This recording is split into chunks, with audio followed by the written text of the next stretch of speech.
morning. Today there's going to be a two-part episode because I wish to make masala chapati, and when you make masala chapati you need to eat it with, well, I like to eat it and my Indian family likes to eat it with plain dal. So first of all we're going to make the plain dal, and then in part 2 of this series we will make the actual chapati.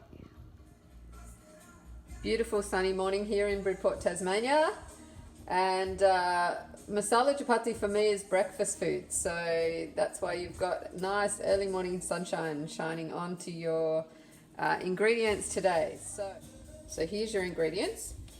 So this is the mung dal, or the mung lentils, so mung M-U-N-G, and I've already popped some into a bowl. So here's some I prepared earlier, and covered them with water, and these lentils have already soaked up the water, so they're a little bit more plumpy and sticky than the ones, these ones over here.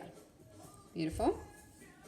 And then the other things we need for our dal today are some oil, some salt, and our masala dabba, or our spice box, because we're going to use some of the spices in the dal.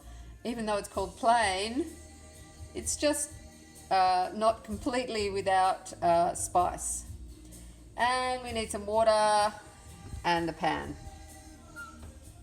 So the lentils that I was soaking, I've now popped into the pan and into the pot, and put a bunch of water in there with them.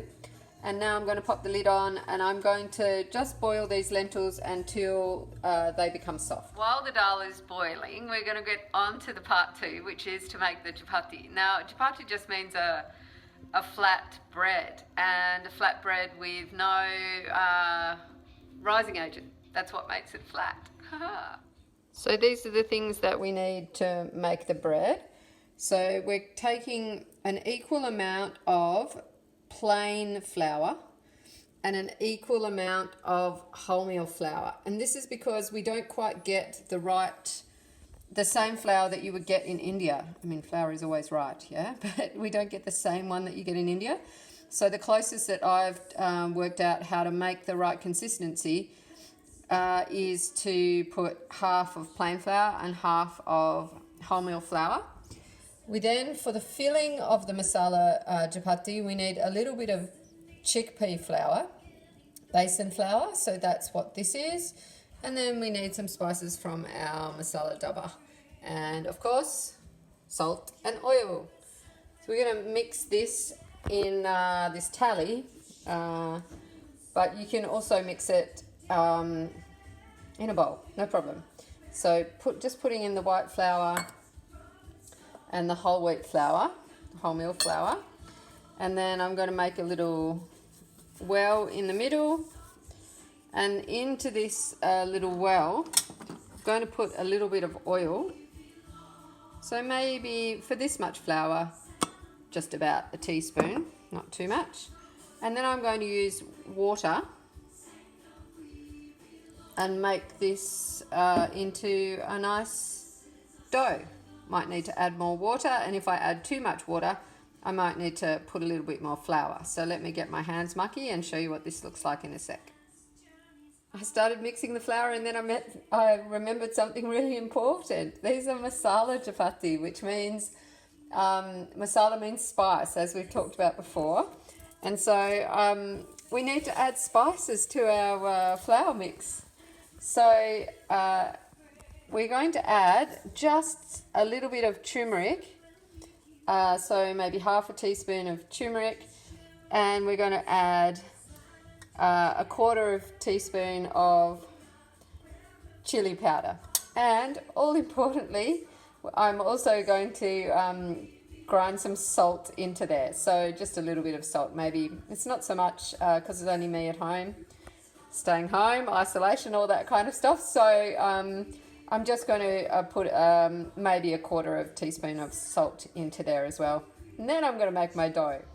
So of course, if you wanted to make plain chapati, just a plain flatbread, then you wouldn't add the things that I forgot before. The chili and the turmeric. You just have salt and a little bit of oil and water. So this is what my dough looks like. It's not sticky, yeah, it's quite firm, and always good to let your dough rest for a while. So I'm just going to wrap it in a little cloth and leave it to rest. And this resting is not because it's going to rise, because as we know, it's got no raising agent in it. We're just leaving it to rest to, I don't know, define its elasticity, can't even say the word. So we've got the dough resting, and we've got the lentils boiling on the stove and getting soft. And while that's happening, I'm going to go and read a book for half an hour. So be back soon. Well, that half an hour passed fast for you, didn't it? And I read a bit of my book. It was all good. So now we're going to work on part one, the dal. So we've been boiling it until it's gone soft.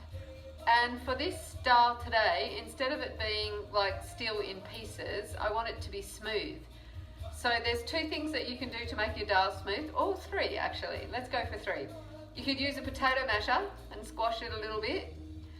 You could use a stick blender and go zzz and do that thing, or you could use this beautiful old school contraption that I think this actually belonged to my grandma, and you can use it to pop in your dal and make it a little more smooth.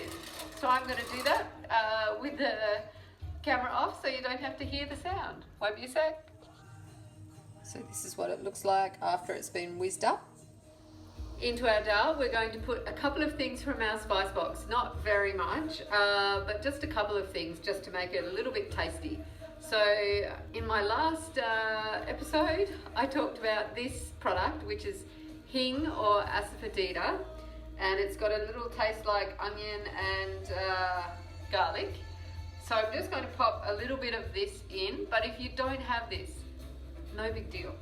But I like the flavour, so I'm just putting a little bit of that in, maybe a quarter of a teaspoon.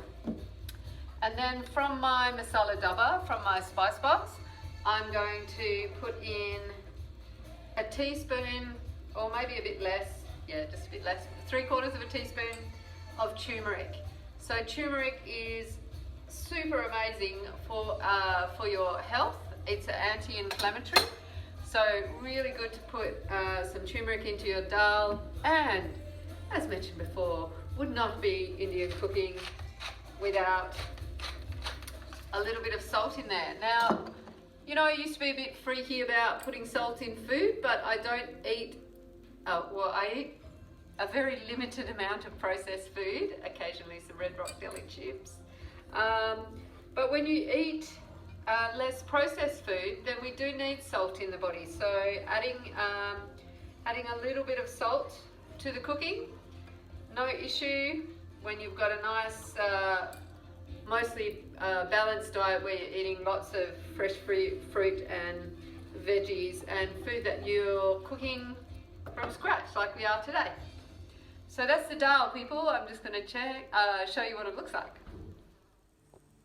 Yeah, so this is what our dal looks like. I'm just going to pop the lid on that and leave it on a low heat while we move on to part 2 of this lesson today, which is about the Chapati.